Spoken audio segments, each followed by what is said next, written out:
안녕하십니까. 부자 완성 프로젝트 2강 시작하겠습니다.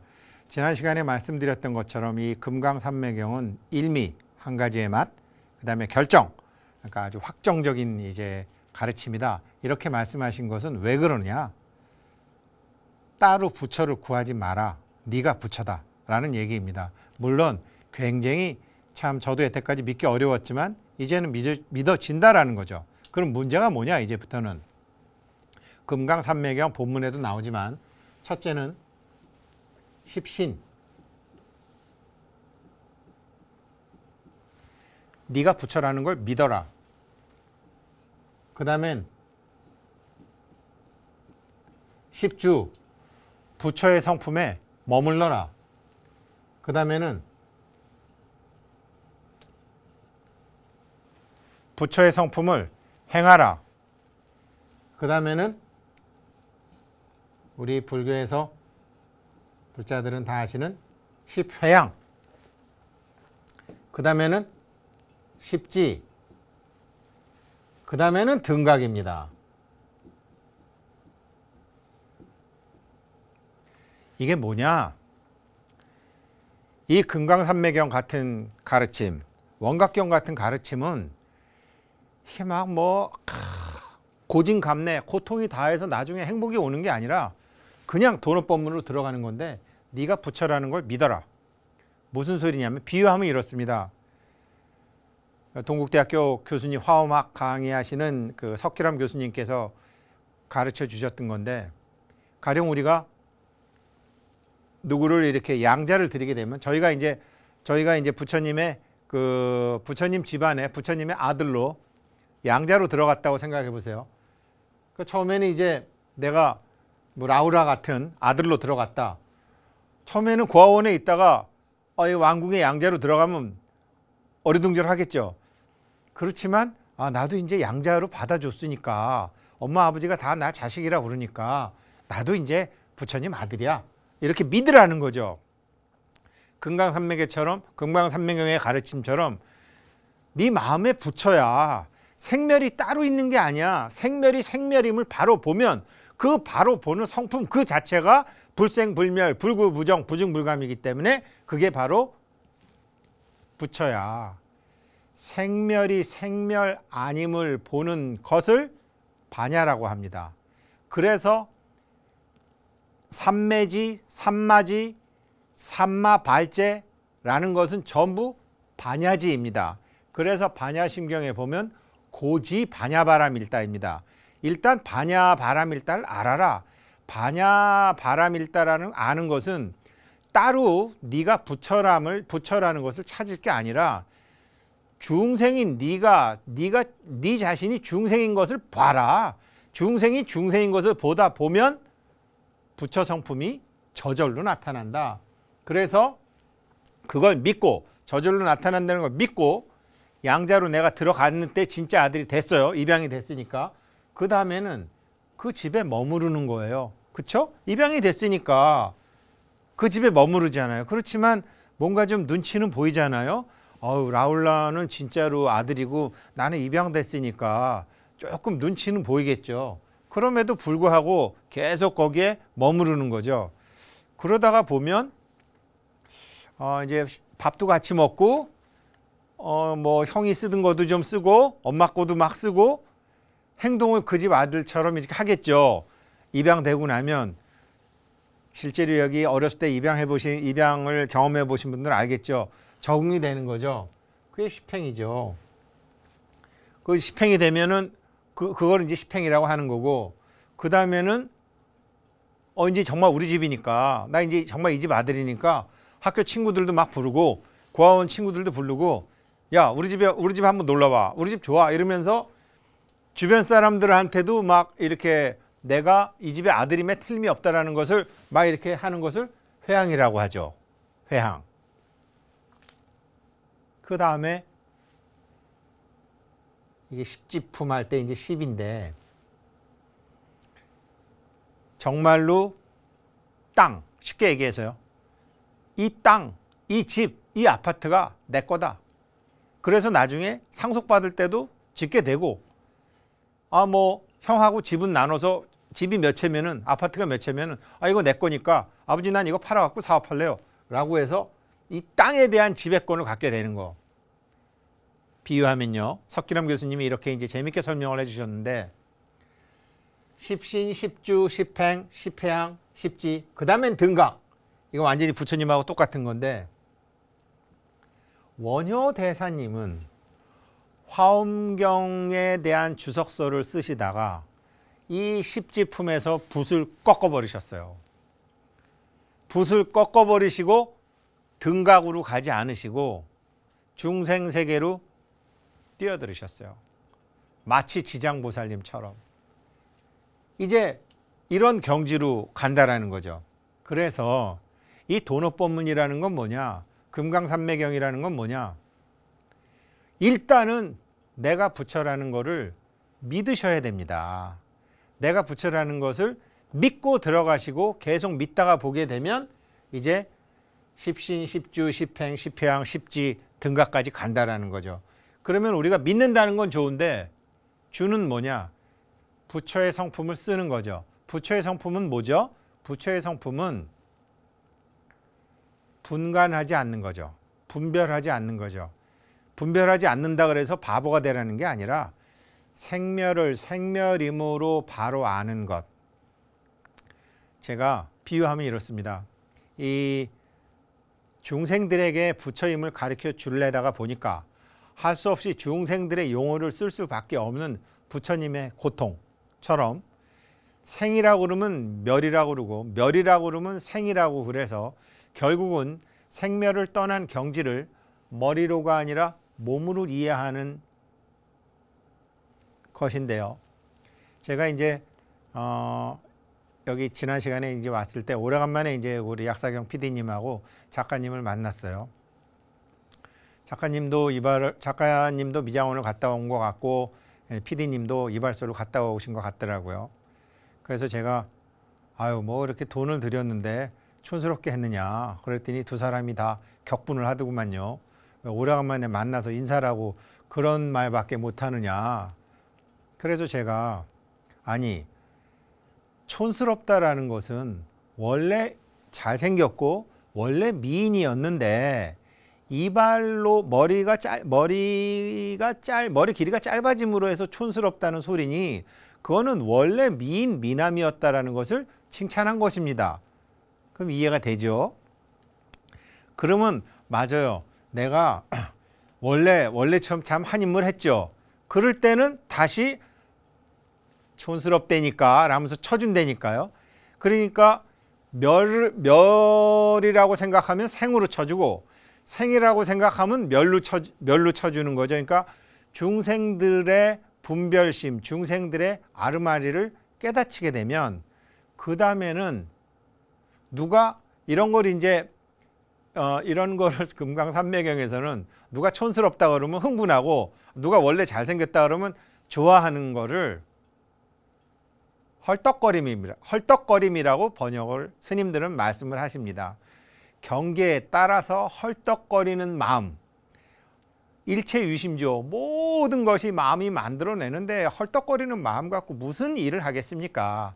그래서 항상 하는 마음, 그걸 여여한 마음이라고 그러는데 이 여여한 마음이 저도 잘난 척하고 이렇게 말은 하지만 주식시장이나 이제 이런 데서 보면 여여한 마음이 참 힘들죠. 이 여여한 마음을 갖는 방법이 있었어요.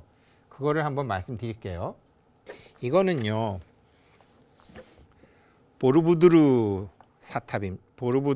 사원 탑입니다. 보르부드르 탑이죠. 이 보르부드르 탑을 보게 되면 이게 10층 탑으로 돼 있는데 우리 같은 이제 맨땅 중생들은 여기 까만 바닥에 삽니다.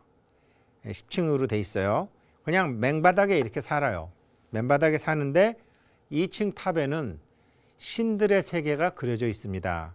그래서 우리가 이제 조상신한테도 빌고 산신한테도 빌고 용신한테도 빌고 하늘님한테도 빌고 천주님한테도 빌고 삼신할매한테도 빌고 구천응원 내성보와 천전한테도 빌고 그렇게 다 우리보다 큰 존재들한테 빌죠.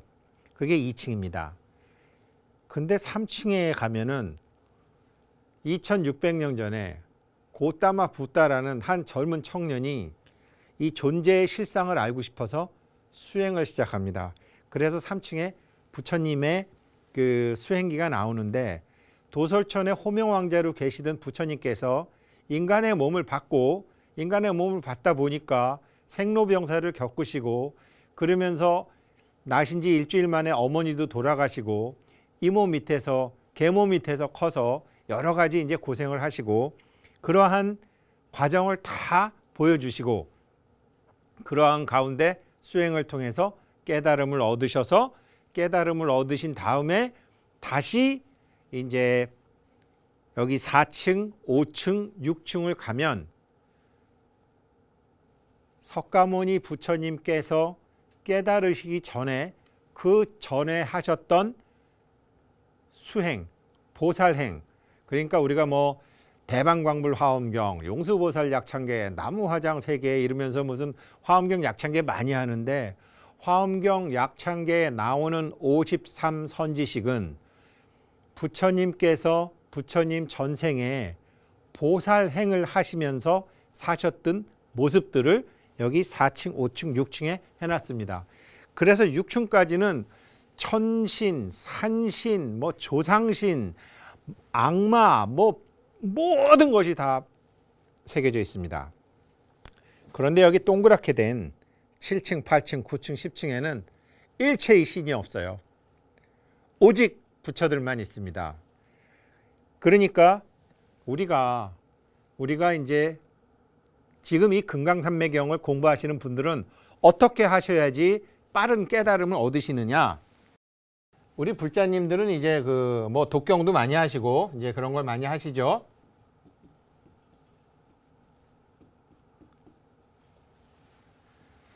금강산매경에 이제 일각, 본각 이런 것이 나오는데, 그래서 이제 원효대사님이 솥불 갖고 이제 각 깨달음이라는 걸 하셨는데, 이 각이 생하는 거죠.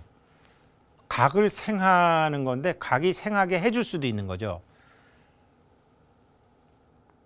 우리가 한번 생각해 보십시오. 어렸을 때는 엄마나 아버지나 할아버지나 선생님이나 누나나 형이 뭐라 그러면은 다 이제 엄마 아버지한테 그걸 배우고 듣고 막 이러고 내내 하면서 배우다가 나중에 나이가 들으면 어떻게 되죠? 엄마 아버지를 가르쳐 드려야 되잖아요. 어머니, 아버지, 지금은 이제 세상이 바뀌어서 그러시면 안 돼요. 이렇게 하셔야 돼요. 그러면서 이제 그거를 막 엄마, 그러면 안 돼요. 이러는 거랑 이제 어머니를 이렇게 모시고 가서 밥도 사드리고 하면서 엄마, 그 이제 손자라고 해서 그렇게 하시면 안 돼요.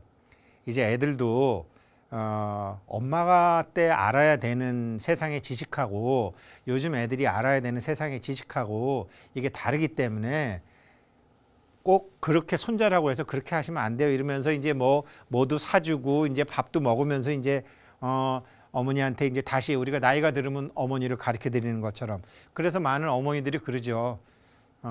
나중에는 자식이 선생님이라고. 그런 과정을 겪는 거랑 똑같이 우리가 정말 어리고 몰랐을 때는 산신각 가서 빌기도 하고 용왕각 가서 빌기도 하고 신중당 가서 빌기도 하지만, 우리가 딱 부처라는 사실을 알았을 때는 산신님들한테도 법계의 살림살이를 가르치고 신중단에도 가르치고 조상님한테도 가르치고, 이렇게 가르쳐야지 신들의 가피를 받을 수 있어요.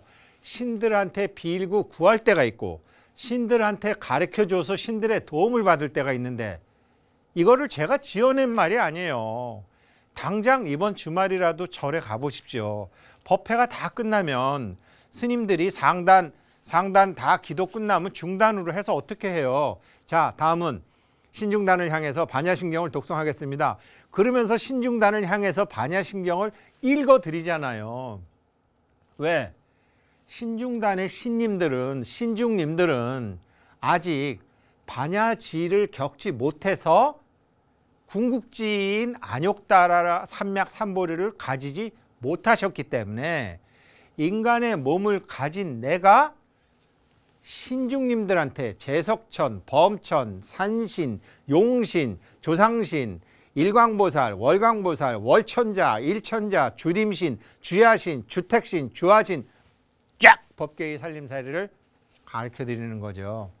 바로 이 보르부드레에 가서 우리 보르부드레에 가서 보시게 되면은 전재성 선생님이 이제 니까야 번역하신 전재성 선생님이 나온 책 중에 신과 인간들의 스승 부처라는 말이 있습니다. 우리가 정말로 원각경의 보현보살장처럼 내가 부처구나. 금강경의 이 금강산매경처럼 내가 부처구나. 금강산매경 제4장에 가면은 법화경보다 조금 더 상세히 자가보장에 대해서 나와 있습니다. 금은 아들이 나이가 50이 되도록 맨날 어디 가서 돈 번다 그러는데 돈만 깨먹고 금은 보화를 구하러 다니지만 지 먹는 거 문제도 하나를 깨닫지 못하는 아들한테 아버지가 불러다가 야, 이 바보 같은 아들놈아, 너는 내가 너한테 준 금은 보화가 있는데 그거는 왜 안 쓰고 괜히 딴 거 기웃기웃하면서 먹고 사는 것마저 해결하지 못하느냐. 금강산매경 제4품에 나와요. 그러니까 아들이 그제서야 아버지가 준 이 금은을 찾아가지고 아이고 이제 내가 금은보화를 찾았네. 이제 먹고 사는 문제 고생할 필요가 없네 라고 하니까 다시 그 아버지가 이 바보 같은 놈아, 그게 네가 금은을 찾은 게 아니라 원래 네가 갖고 있었느니라. 원래 네가 갖고 있었던 금은을 가지고 활용하면 되느니라 라는 구절이 나옵니다. 그게 뭐냐. 지금 바보 같은 네가 삼천배를 하고 동안거를 하고 무릎이 깨져라고 절을 하고 사경을 하고 독경을 하고 연부를 하고 다란이를 하고 주력을 해서 부처가 되는 게 아니라 네가 이미 부처인데 중생짓을 하고 있는 너 자신을 바라봐라. 너 중생짓을 하고 있는 너 자신을 바라보고 그 중생이 아님을 알게 되면 그때는 네가 부처임이 되느니라. 이런 생각이 드는데 이 생각을 내가 하는 게 아니라 이 금강산매경을 독송을 해도록 읽어드리다 보면 약사경 할 때 제가 말씀드렸다 그랬죠. 첫 번째 운문은 조상님들이 열어주고 두 번째 운문은 산신님들이 열어주고 세 번째 운문은 천신님들이 열어준다는 것처럼 그분들이 바로 인연이 만들어지는 것을 그런 각이 이래야 되겠다. 오늘은 BBS 불교방송 꼴 봐볼까? 오늘은 원각경을 한번 봐볼까? 가만히 있어보자. 오늘은 한번 BBS 라디오를 들어봐야지. 무명을 이런 생각이 머릿속에 잡아다 넣어주는 거예요. 누가? 금강산매경 회상에서 같이 공부하던 60만억의 일체세간 천인 룡 가루라 긴나라 사람인 듯 사람 아닌 듯한 인비인 존재들, 조상이라고도 할 수도 있고 호법신장이라고도 할 수도 있고 본주본산 산왕대신님이라고도 할 수 있는 그 존재들이 각을 생하게 해주고 인연을 만들어준다라는 거죠. 모든 일이라는 것은 인연이 갖추어지고 조건이 만들어지면 일이 성사가 되는 것이더라고요. 그래서 이 금강산매경에 보면 우리가 부처라는 게 이해가 안 되잖아요. 그러면서 이제 물어봐요. 아니 이렇게 몸이 있는데 어째 우리 몸이 없다고 하십니까? 나는 분명히 1964년도 갑진년에 우리 엄마 아버지 통해서 몸을 받았는데 부처님께서는 왜 몸이 없다고 하십니까? 이 몸이 있는데 몸이 없다고 하는 사람들한테는 어떻게 하면 좋겠습니까? 라고 물어보니 그런 사람들한테는 12연기를 가르쳐라. 이런 구절이 나옵니다. 그래서 제가 요거까지를 해서 이래서 부처님이 무아라고 하신 거구나. 그러면 정말 내가 무아고 내가 부처가 맞네. 이러면서 십신으로 들어가실 수 있도록 왜 몸이 있는 우리가 몸이 없다라고 말씀을 하셨는지를 설명을 해드리겠습니다. 부처님한테 부처님 여기 지금 이 나무 분필이 있습니까? 없습니까? 나무 분필이가 없는 거죠? 그러면 있느니라 이래요. 그렇죠. 나무 분필 있는 거죠? 그러면은 없어. 이렇게 대답하세요. 그런데 우리한테 물어보는 게 아니라 만약에 부처님이 이 나무 분필한테 물어보면 뭐라고 그러겠어요? 나는 없었지만 지금 있습니다. 이렇게 얘기하는 거잖아요. 자, 지금 이 얘기를 잘 들어보십시오. 불교가 아무것도 없대. 그러니까 차도 없는 거고 건물도 없는 거고 은행 잔고도 없는 거고 남편도 없고 마누라도 없는 거야. 그거는 망견이라고 그러는 거죠. 그런 거를. 있는 겁니다. 있는 건데 부처님은 왜 없다 그랬느냐? 몸이 있는 건데 왜 없다 그랬느냐? 몸이 있는 사람한테는 어떻게 얘기해야 됩니까? 12연기를 관하게 해라 그러셨거든요. 12연기가요.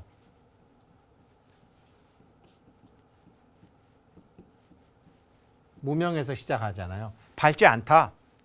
띨띨하다. 어리석다 좀. 이런 거 아니에요? 그 무명, 행, 식, 그 다음에 명색, 유깁,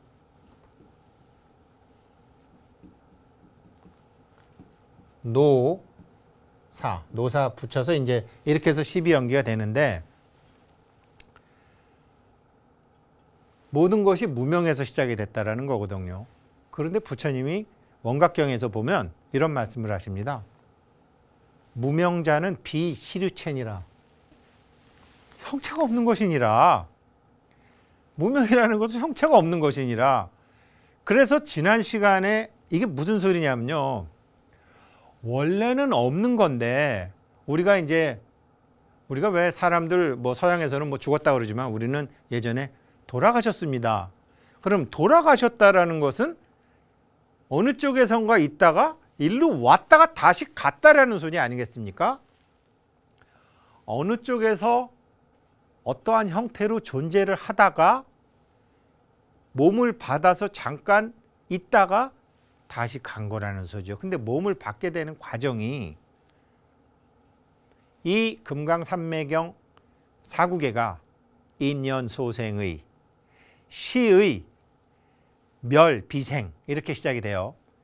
우리가 법계에 어떤 존재로 있다가 어느 날 엄마의 난자와 아버지의 정자가 탁 만나가지고 수태가 돼서 어떤 물질이 형성됐을 때 그 물질에 가서 들러붙어가지고 자기랑 인연이 있는 물질에 가서 들러붙어가지고 태어남이 시작이 되는데 왜 가서 들러붙느냐?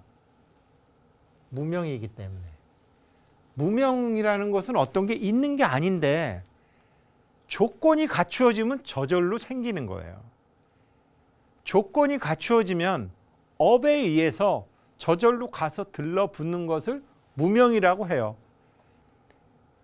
경상도 사투리로 경상도 사람들이 이런 말 쓰던데 네 극하니까 내 극하지 네 안 극하면 내 극하나 이 소리거든요. 있으니까 가서 들러붙는 거고 없으면 가서 들러붙지를 못하는 거예요. 그러니까 무명은 체가 없다.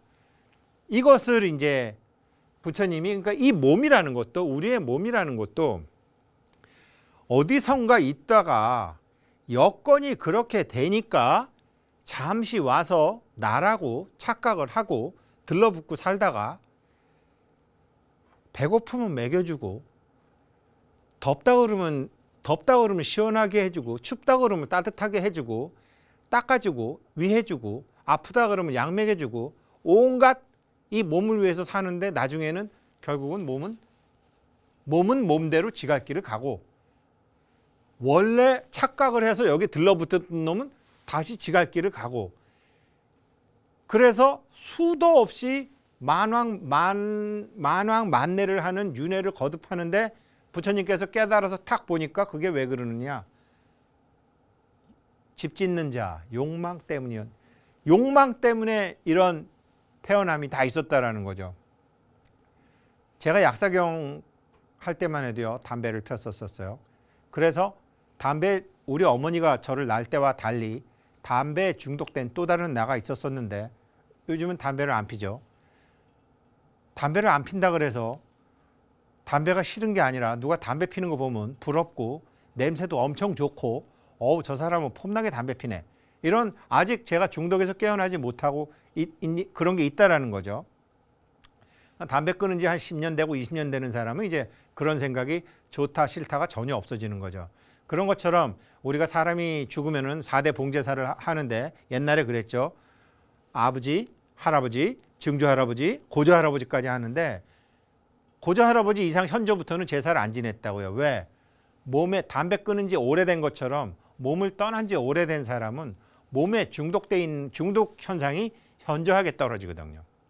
그런 것처럼 담배나 마약은 비교도 안 될 정도로 이 몸과 물질에 중독된 놈이 있는데 몸과 물질에 중독된 놈은 사실은 있다고도 할 수 없고 없다고도 할 수 없는 조건이 있기에 와서 들러붙은 밟지 못한 그 무엇이지 이게 윤회의 주체가 따로 있는 것이 아니다.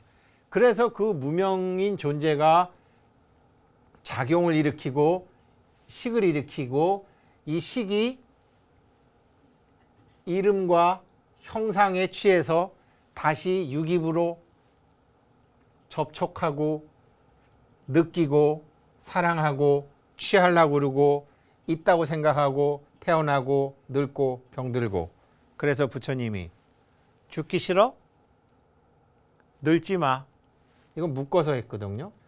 그래? 생로병사에 늙기 싫고 죽기 싫어? 그런 방법이 있어. 태어나지 마. 태어나지 않으려면 물질에 집착, 물질이 있다고 생각하고 물질에 가서 들러붙지 마. 유에 빠지지 마. 유를 보면 엄마 아빠의 난자와 정자가 탁 만나니까 거기에 지가 탁 달려들었다는 것처럼 그럼 갖지 마. 갖지 마. 취하지 마. 취하지 않으려면 사랑하지 마. 사랑하지 않으려면 평가하지 마. 좋다, 싫다, 덤덤하다 평가하지 마. 평가하지 않으려면 접촉하지 마. 그래서 출가가 생긴 거예요. 보면 갖고 싶거든요. 그래서 모든 접촉을 안 하게 하는 거죠. 접촉을 안 하려면 안이비설신이를 눈을 잘 관리하고 귀를 잘 관리하고 입을 잘 관리하고 잘 관리해. 명색 말씀드렸죠. 지난 시간에 제가 있고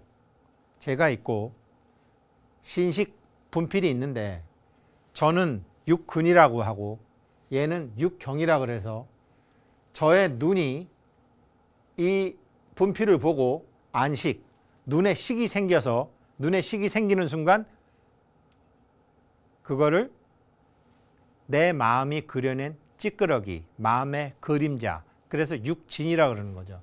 그 육진이 있는 것처럼 보니까 육진이 생기고 들었으니까 이진이 생기고 냄새 맡았으니까 비진이 생기고 그런 이 모모에 있는 것으로 인해서 유깁으로 인해서 하는데 이 명색, 형체가 있고 이름이 있으니까 남자랑 여자랑 참 다른데요.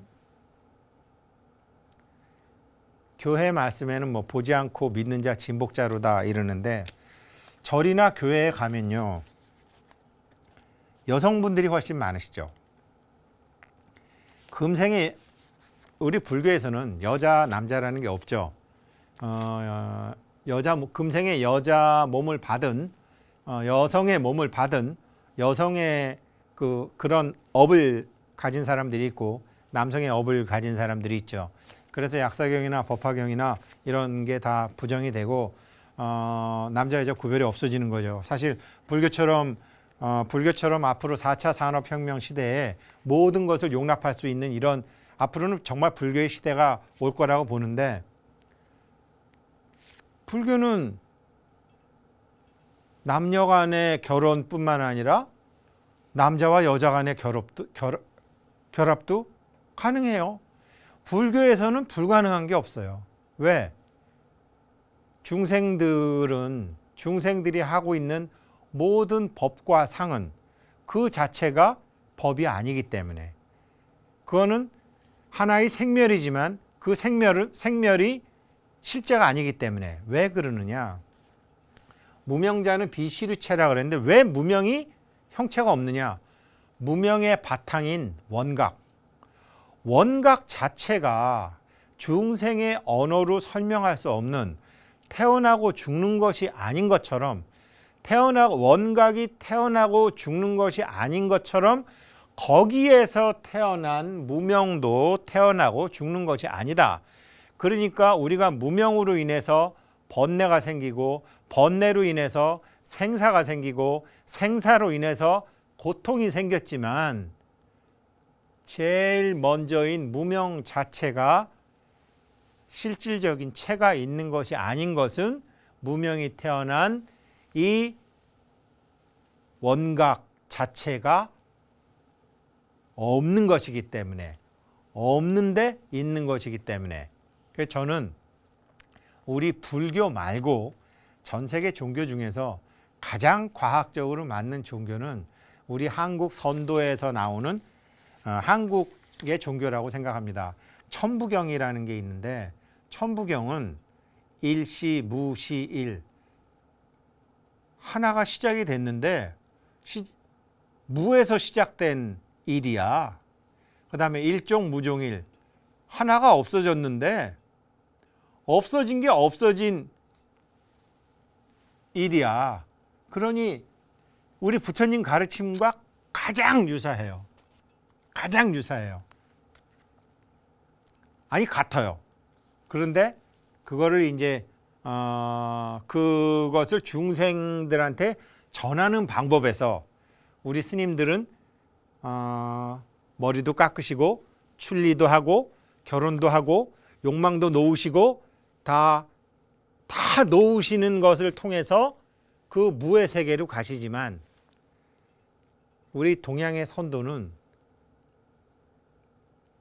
자기 자체도 무라는 것을 그렇게 밖으로 보여주지는 못하죠. 속으로는 뭐 어떤지 제가 뭐 잘 모르겠지만 밖으로 보여주지 못하죠. 그래서 근본 철학은 불교와 가장 유사한 것은 타종교처럼 나는 존재하고 니네들은 다 내가 만들었어. 그러니까 니네들은 내 말 듣고 나 따라와야 돼. 이런 거랑은 격이 다르다라는 거죠. 그래서 그런 것처럼 이제 우리가 불성이 따로 있는 게 아니에요. 우리는 불성이, 석가모니 부처님의 마음을 불성이라고 그러는데, 나에게도 석가모니 부처님과 같은 마음이 있다. 그러니까 나도 그걸 찾아야지. 그러면 평생을 찾아도 못 찾아요. 내가 쓰고 있는 중생 이 마음이, 내가 나쁜 짓을 하면 이것이 나쁜 짓인지를 아는 놈이 이걸 부처의 마음이라고 그러고 이거를 불성이라고 하는 거예요. 쉽지는 않습니다. 삼마지, 삼매, 자기를 본다고 그러는데, 자 보세요. 이런 상황에서 우리가 몸이 생겼다라는 거는 이제 이해는 해요. 이해는 하는데, 그럼 마음은 제가 지난 시간에 말씀드렸죠. 마음은 내가 있지도 않은, 실제로는 있지도 않은 이거를 직접적으로 이렇게 보지는 못하고, 보세요. 이게 만약에 누구에게나 똑같은 거라 그러면은, 이거를 어떤 사람은, 저는 분필로 쓰지만 파리는 와서 앉을 수 있는 쉼터로 볼 것이고, 뭐 어떤 사람은 이거를 뭐 이렇게 장난감으로 볼 수도 있겠고, 어떤 존재는 다 이것을 사용하는 작용이 다르다라는 거죠. 그런데 이거를 우리가 쓰는 사람은 어떻게 쓰느냐? 이것을 보고서 자기가 인식하는 것에 따라서, 이거는 BBS 방송에서 저도 이거 오늘 처음 봤습니다. 연필같이 생겼지만 이게 분필이구나, 일종의 라는 인식이 생겼으니까 이러고 쓰는 거죠. 그러니까 우리는 있지도 않은 마음이, 있지도 않은 인식이 만들어낸 이것을 보고 생기는 그림자를 보고서 이거라고 생각한다라는 거죠. 그러니까 있지도 않은 마음이 만들어낸 마음의 그림자를 보니, 마음이, 내가 알 수 없는 내 마음이, 나도 모르는 내 마음을 보니 이 자기를 보는 공부가 쉽지는 않아요. 쉽지는 않아요. 그런데 이런 우리가 부처님 법문을 듣거나 뭐 BBS에서 뭐 원각경이라든지 뭐 여러 가지로 이제 스님들 법문을 많이 해주시던데, 법문을 들으시면서 그렇게 보고 있는 게, 그러면 내가 환을 보고 있는 것이고 그게 상을 보고 있는 것이구나 라는 거를 아시고서 이거를 계속 그렇게 보시려고 노력하는 것. 그러다가 보면 자신도 모르게 보리에 싹이 트고 부처에 싹이 터서 일미의 맛에 들어가서 머리로 아는 게 아니라 몸이 반응해서 저절로 알게 되는 순간이 오더라 라는 거죠. 그래서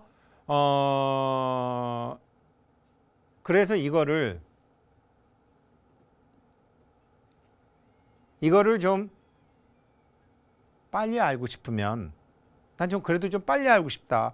나 지금 나이가 70인데 내 절에 60년 다녔는데 너무 억울하다. 반야신경이 뭔지도 모르고 손자가 물으면 반야신경 설명도 해주고 나 너무 억울하다. 나 삼매에 들어가고 싶은데 삼매 잘 안 들어간다. 왜 그런 줄 아세요? 제가 저 스스로한테, 아니 뭐 대학 다닐 때 불교 학생반 하고 불교 책도 쓰고 뭐 불교 방송에서 약사경 강의도 하고 그렇게 온갖 잘난 척 다 했으면서 나 왜 이러지? 제가 그런 게 아니고 저의 사대와 육진이 업이라는 악교로 인연 뭉치가 그랬다라는 것을 알고 난 다음에도 제 마음에 아픔과 허전함이 있었는데, 그러면 나는 업이라는 악교 말고 조금 더 강력한 뭐가 없을까? 그게 뭐냐? 그게 바로 지난 시간에 말씀드렸던 사막 중에 첫머리인 개였어요. 개. 물론 금강산매경 보다 보면 계율도 또 하나의 생멸이기 때문에 계율에 빠지면 안 돼요. 그거는 유마경에도 나와요. 근데 우리가 이제 예불문 어떻게 하죠? 처음에 개향, 정향, 해향, 해탈향, 해탈, 직연향, 매일 새벽에 종성을 하면서 나오는 개학. 사람이요, 개가, 우리는 개를 지켜야지 정에 쉽게 들어가고 정에 들어가야지 지혜의 문이 쉽게 열려요. 그랬는데 개를 많이 안 지켰죠.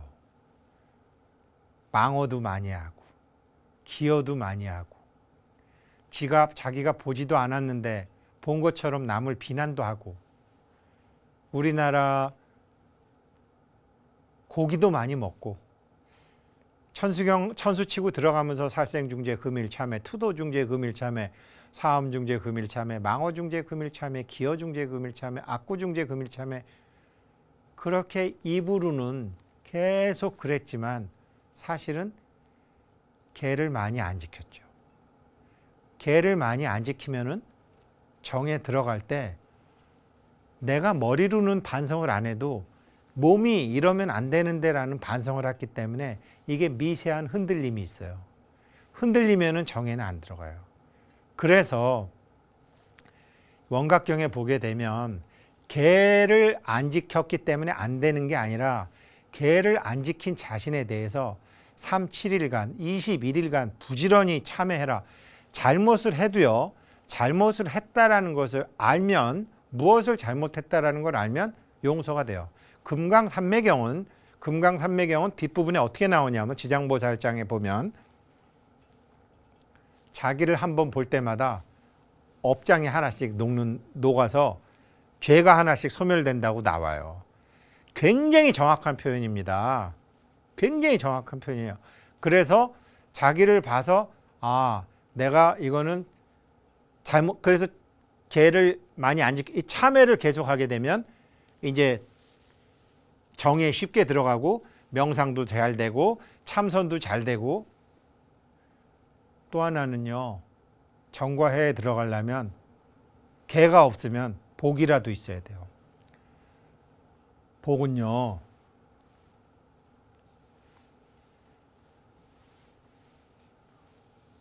복은 신들이 주는 거예요. 조상신이 주건, 화엄 성중님이 주건, 산왕대신이 주건, 용신이 주건, 복은 신이 줘요. 그래서 절에 가더라도 그래도 뭐 이렇게 공약물도 좀 가져가고 가서, 아무튼 남의 집에 갈 때, 절에 갈 때 정말 빈손으로 가지 말고 보시하는 마음 이렇게 줘요. 그래서 정말로 복은 신들이 한테 오는 것이기 때문에 지금이라도, 아까 제가 보르부드루 탑 보면서 말씀드렸지만, 조상님이건 산신님이건 천신님이건 이제는 우리가 성숙했기 때문에 부모님한테 베풀면서 가르쳐 드리듯이 신과 인간들의 스승이 되는 부처가 바로 너다. 그래서 입이 있고 책을 읽을 수 있을 때 부처님의 경전을 어렸을 때는 내가 읽어서 내 머리에 집어넣는 거지만 지금은 네가 모르더라도 법계 읽어 드려라. 독서 100편 의자현 경을, 책을 100번 읽다 보면 그 뜻이 저절로 드러나게 되더라. 내가 천신들을 가리키고 내가 조상님들을 가리키고 남을 가리키달라 보면 내가 먼저 알게 돼서 내가 부처임을 알게 되고, 아, 이래서 부처님은 내가 부처라 그랬구나 이러면서 삼매 즉 열애, 일초 즉입 열애지로, 열애의 경지로 들어가는 거죠. 이게 도노법문입니다. 그래서 지난 시간에 이어 오늘까지 내가 부처임을 바로 알면 이제 금강산매경 본격적으로 갈 수 있습니다. 오늘 수업은 여기까지 하고